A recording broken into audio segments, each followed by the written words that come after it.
Hi, I'm Douglas Mason, President and CEO of Rainy Mountain Royalty Corp., RMO, on the TSX Venture Exchange. Rainy Mountain Royalty Corp. is a Canadian-based mineral exploration project generator. The company currently holds multiple property interests in Ontario with joint venture partners and is seeking further joint venture partners for other drill-ready properties in our portfolio. For more information, please visit our website at rmroyalty.com or call me at 604-922-2030.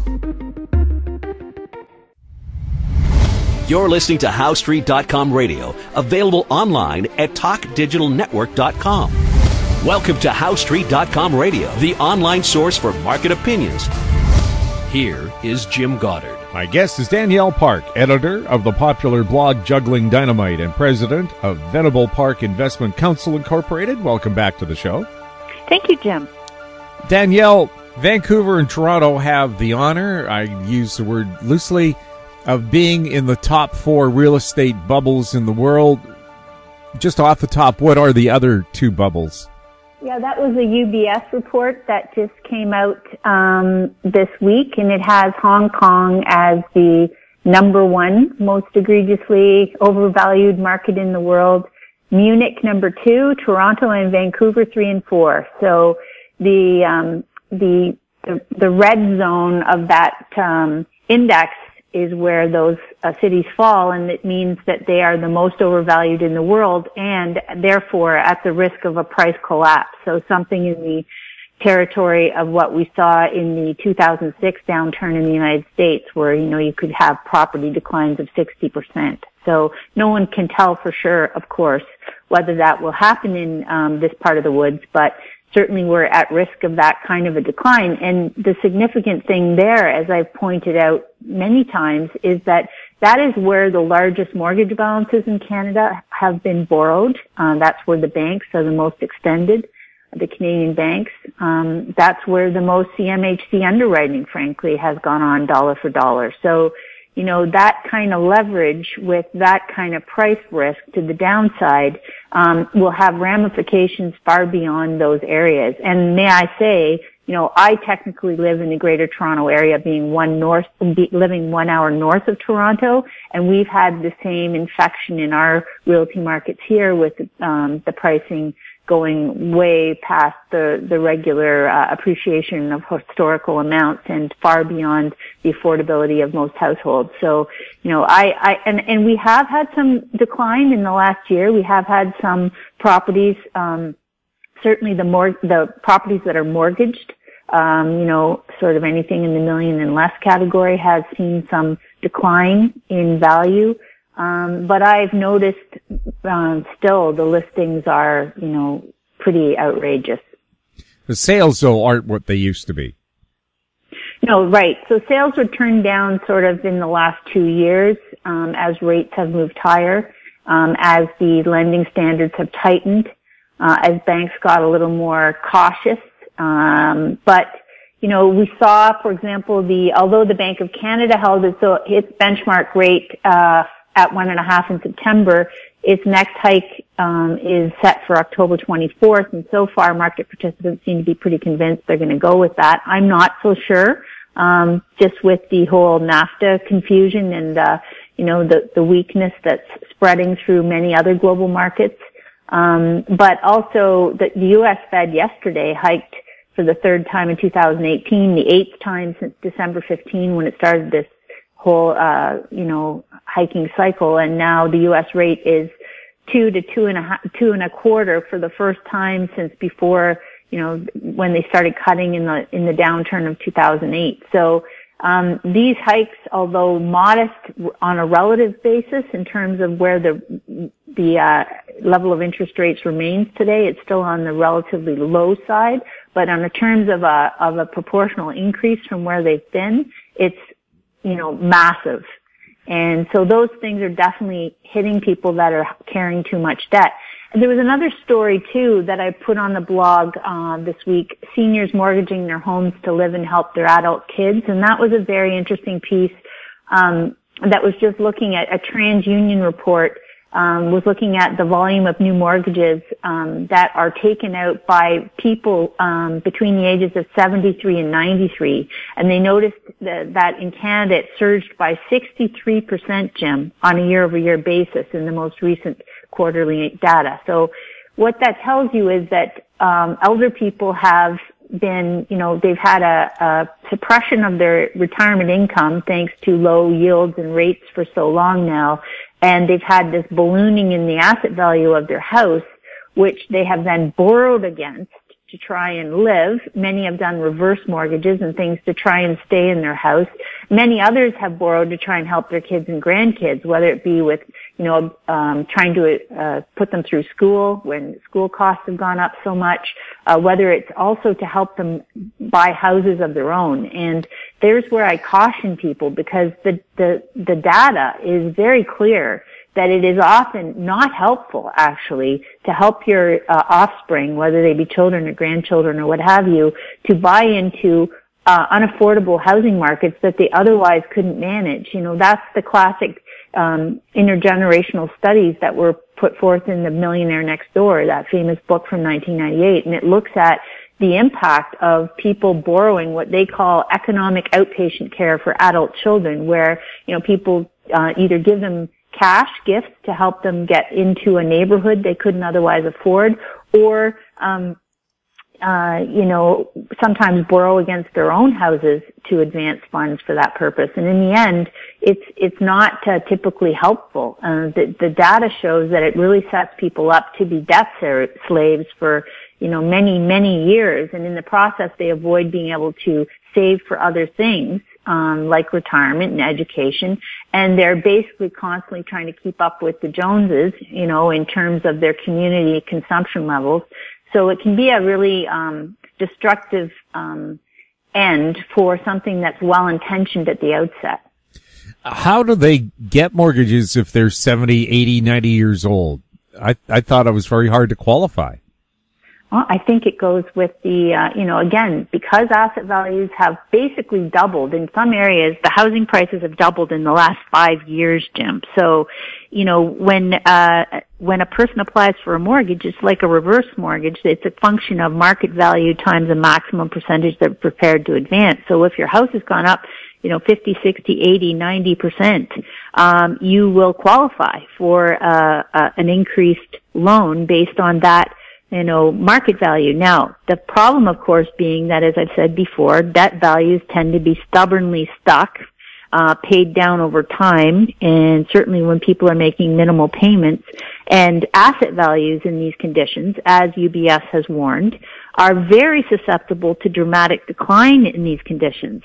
So you could have your balance sheet, which has, looked better in recent years on rising home prices, suddenly go the other way, where your debts stay high and your asset value contracts.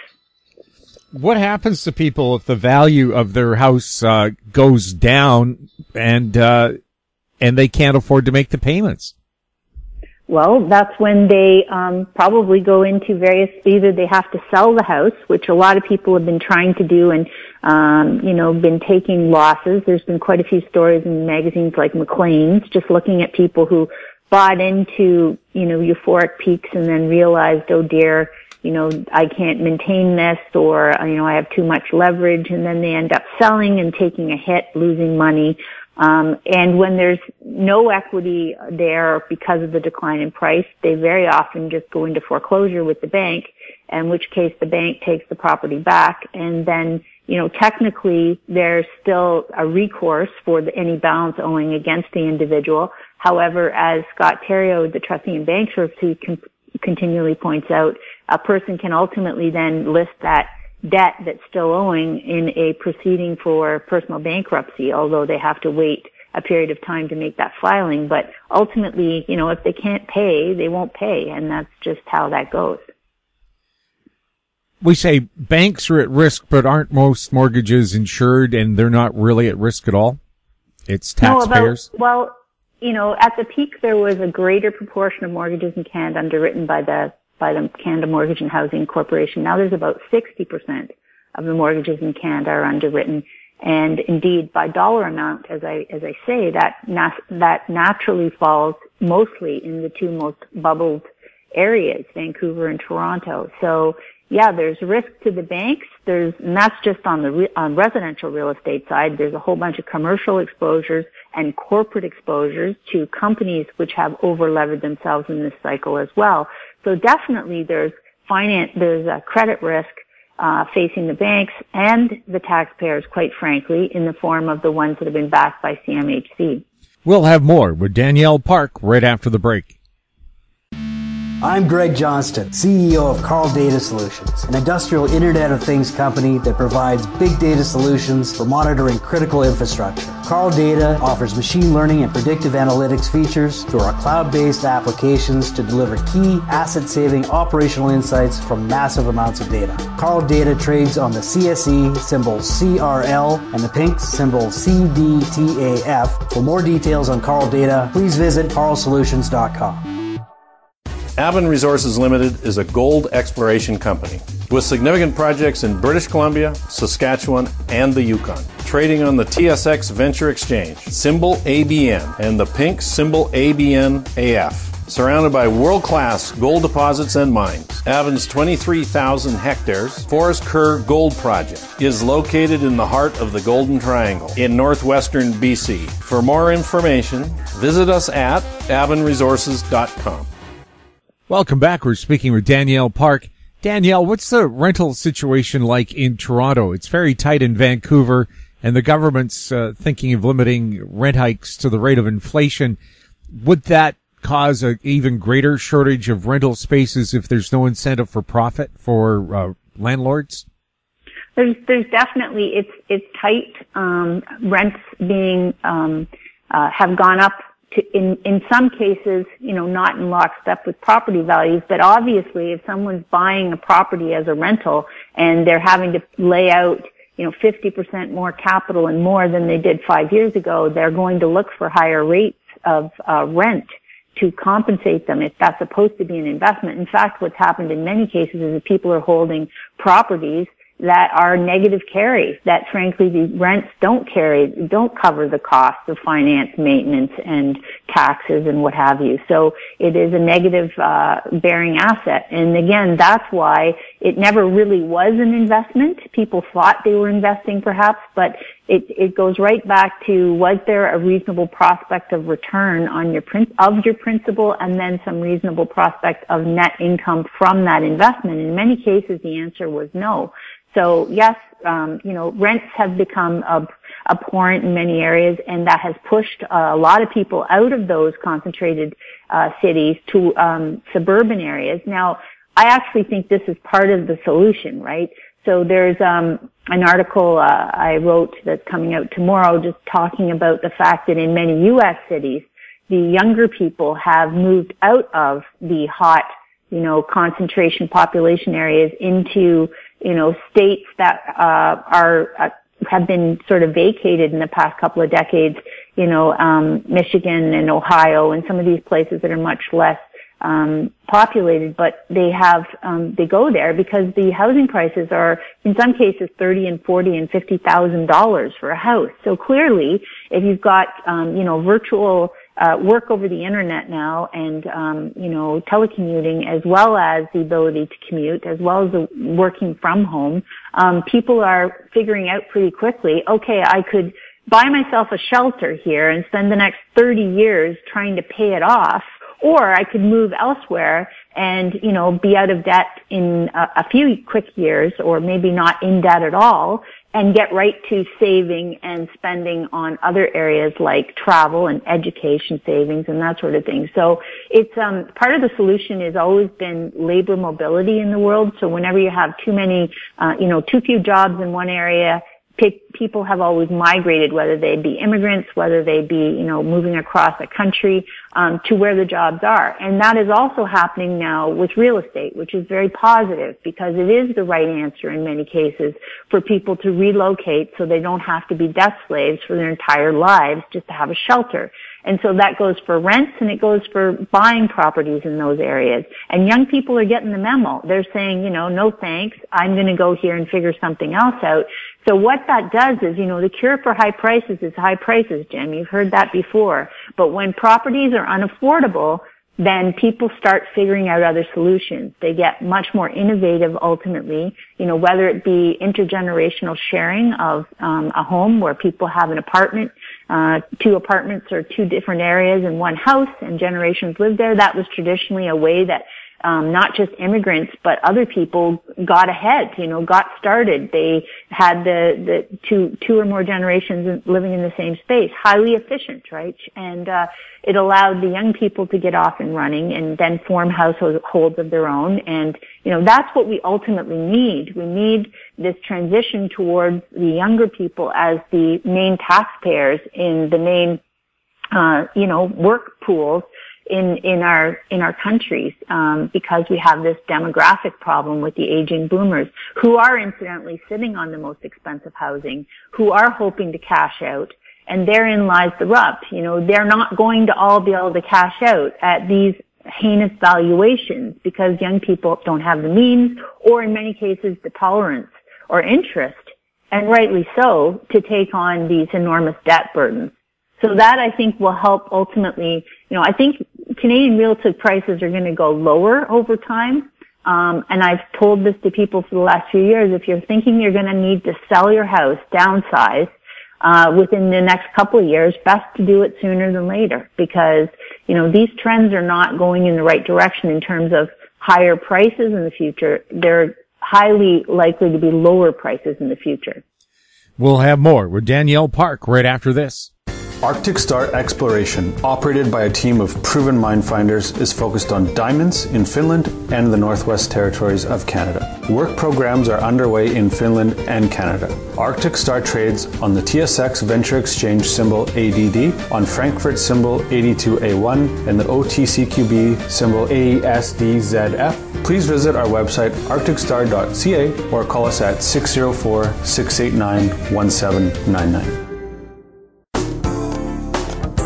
Don't miss out. Stay informed. Receive the HowStreet.com weekly recap with thought-provoking podcasts, radio, and articles delivered to your inbox. Sign up for the HowStreet.com weekly recap on our homepage at HowStreet.com.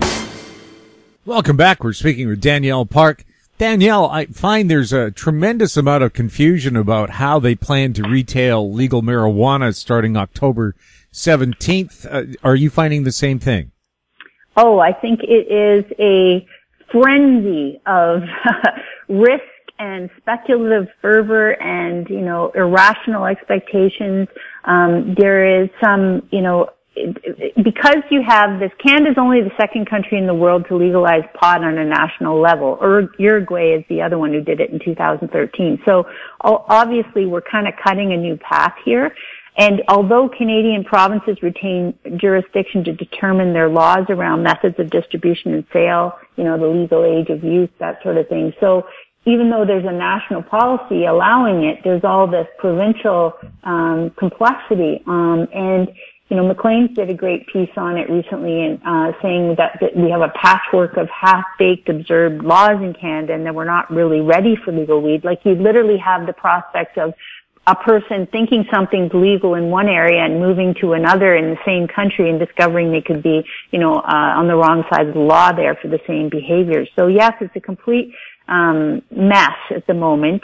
And, one of the things that's not discussed much is this whole business of being an investor even, never mind a user in cannabis businesses, is a risk when you're traveling through federal areas like U.S. borders, where the federal law in the U.S. it still considers cannabis an illegal substance. It's still illegal to sell, cultivate, or use the plant pursuant to federal law in the U.S. So as you're moving through, places like the border, you can be actually stopped, detained, given lifelong travel bans. I mean, this is all a huge disincentive for any kind of serious investor who's thinking about getting into the space. I was listening to the CBC this morning and they were interviewing a gentleman who talked about, how he cashed out his RSP, $37,000 in 2015, and he bought a bunch of pot stocks, and they went to $1 million by last December. And of course, I'm sitting in the car going, and did you cash out? Did you cash out? But of course, they don't ask him that. They ask him, how, what he's doing now, and of course he started a whole social media thing about, pot stocks and people following him, but this is all just the same classic behavior, whether it's silver investors, so to speak, or, from 2011, whether it's, the commodities crowd in 2008, whether it's the dot-commers, everyone falls in love with these very speculative bets, thinking that they're investing, when in fact they're gambling, full-on gambling. Like there's 84 companies, public companies trading on the Canadian Stock Exchange that are connected to the cannabis industry, and there's new startups coming out each week, but most have minimal sales and negative earnings.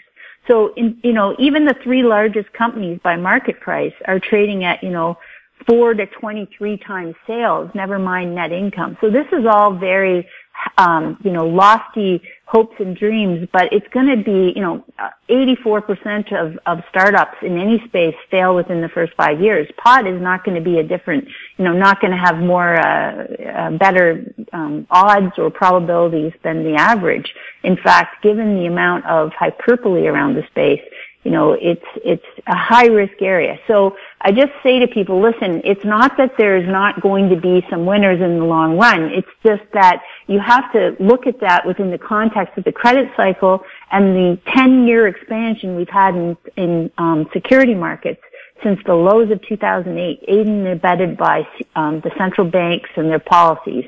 Now we're in the tightening phase. The next part of this cycle is due, which is the contraction downturn, bear market phase. And you should not expect stocks, never mind, bank stocks won't survive better, won't hold up in this environment when we get into the bear market, and neither will cannabis stocks or cryptocurrencies or any of these manic things that people have, turned to in the last couple of years thinking that they're genius because they've gone up. So it's just a highly dangerous area. If you've made some money, for goodness sake, appreciate you've won the lottery. Think of it as a win. Think of it as, if people buy a lottery ticket, Jim, and they win, you would be considered insane not to cash out, right? Not to take it and get your money. But when it comes to areas like this, it goes up like, like a moonshot, and then they keep holding it thinking that they're genius or have some inside scoop. It's not that, it's that they won and that they will next lose if they don't take their money. So, you have to be very, very pragmatic. In any allocation that you make. First of all, it shouldn't be unless it's money you can afford to lose, first of all. Second of all, if you've had the fortuitousness to actually win big, for heaven's sake realize that you cannot stay playing at the table forever because it's blind luck, and blind luck turns, and then you will also lose the winnings that you have had to date. Danielle, you also wrote an interesting article about bailing out the reckless and the unethical. What's that all about? Oh, my usual, whipping post of just, pathetic, the banking sector, the financial sector that bamboozled the world into thinking that we had to bail them out, keep them whole, not exact any personal penalty against the culprits behind the financial crash of 2008. Their basic plea, led by their revolving door politicians and people that came from places like Citibank, what Taleb calls the Bob Rubin trade, where, Bob Rubin headed Citibank for the decade before the crisis, took out $120 million personally in profits for that job, and then when the bank goes bust in the 08 collapse because of its excessive leverage, he goes to the Treasury Department and then bails it out, courtesy of the U.S. taxpayer, and at the same time doesn't write a check, doesn't give back $1 of the egregious profits he made from running that institution into the ground. And that is the world we live in. All these financial types that have just, ridden the credit wave, ridden the QE wave, the excess liquidity in financial markets, they crashed in 08. They were all on their last legs. They were bailed out by politicians and central banks. They went right back at it, and that's why we've had a series of booms and busts in security markets, and we're on the verge of another, big one. And this time, I'm just saying, there's a direct connection here between the IOUs and deficits in government coffers everywhere, the lack of savings in the general population, the highly indebted and unavailable pension funds for the masses. This has all got a connection back to the fact that they bailed out the culprits who created the mess, and they left the regular people to, suffer through austerity and low wages and all sorts of financial headwinds. So, I'm thinking the next test will be the bear market that comes that reveals the losses are even bigger this time than they were in 2008, that nothing actually was solved, it was just papered over. And I ask myself, to what extent will the populace tolerate bankers being bailed out the next time? And I'm hoping that it won't be tolerated because, otherwise we're going to be stuck in this mess, this boom bust torture, for, who knows how many more years. Danielle, thank you so much for chatting with us. Hey, thank you, Jim. My guest has been Danielle Park, editor of the popular blog Juggling Dynamite. If you have any questions for Danielle or any of our other guests, you can send them to info@howstreet.com. I'm Jim Goddard. Thanks for listening. Comments made on HowStreet.com radio are an expression of opinion only and should not be construed in any matter whatsoever as recommendations to buy or sell any financial instrument at any time. Available online at TalkDigitalNetwork.com. HowStreet.com radio is a production of HowStreet Media Incorporated.